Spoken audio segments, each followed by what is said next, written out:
एक बार एक राज्य था।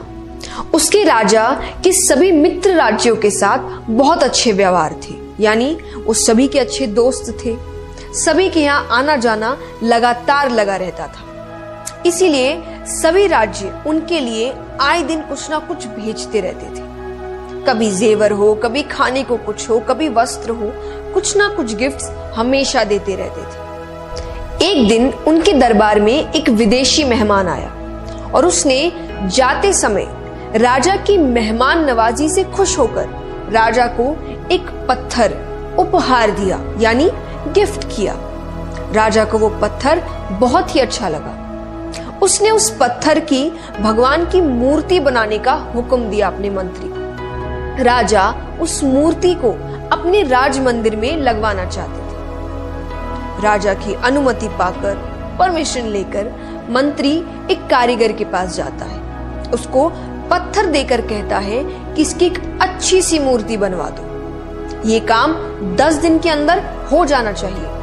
इसके बदले तुमको जो चाहिए वो मिलेगा और साथ ही साथ 100 सोने की मोहरें दी जाएगी।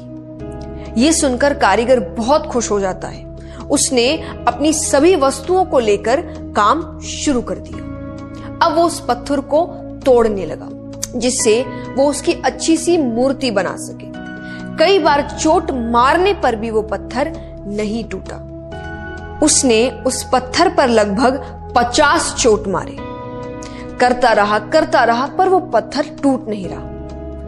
अंत में एक चोट मारकर वो कहता है, अब ये काम मुझसे नहीं होगा।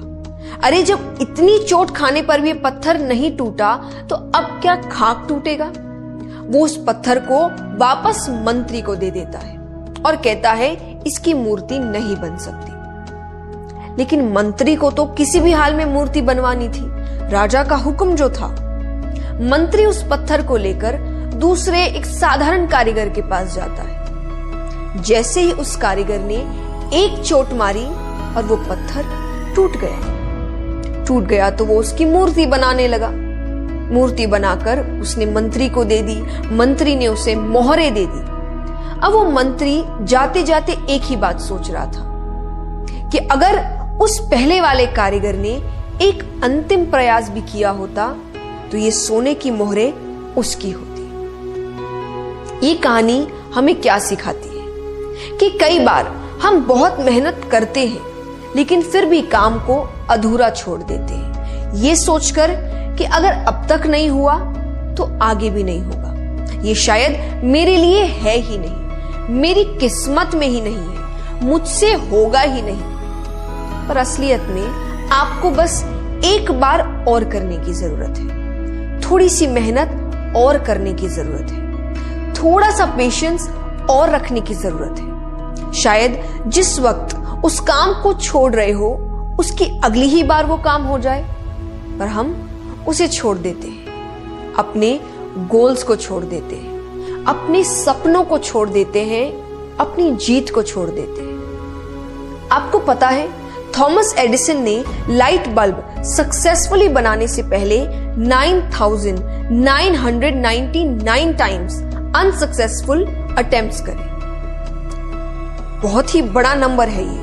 फिर भी जब वो सक्सेसफुल रहे और उनसे पूछा गया कि इतनी बार हारने पर भी वो मायूस नहीं हुए, उन्होंने हार नहीं मानी, अपना काम नहीं छोड़ा, तो उन्होंने एक ही जवाब दिया कि मुझे उन अनसक्सेसफुल अटेम्प्ट से पता चला कि इतने तरीके हैं जिनसे मुझे सफलता नहीं मिलेगी, तो मुझे इन्हें दोहराना नहीं है। तो मेरे लिए ये अनसक्सेसफुल अटेम्प्ट्स नहीं थे या मेरी हार नहीं थी, ये मुझे सही चीज सिखाने का तरीका था। तो ये कहानी भी आपको यही सिखा रही है कि जस्ट बिकॉज कुछ समय तक आपका काम नहीं हुआ तो इसका मतलब ये नहीं कि आप रुक जाए या हार मान ले, क्योंकि मेहनत अपना असर जरूर दिखाती है, किसी को जल्दी किसी को देर से, पर असर दिखाती है। तो हारो मत, बस मेहनत करते रहो, नए नए तरीके ढूंढते रहो जिससे आपका काम हो जाए, जिससे आपको आपके गोल्स मिल जाए, जिससे आप सक्सेसफुल हो जाए। क्योंकि अगर तुम रुक गए तो वो जो सोने की मोहरें हैं वो कोई और ले जाएगा।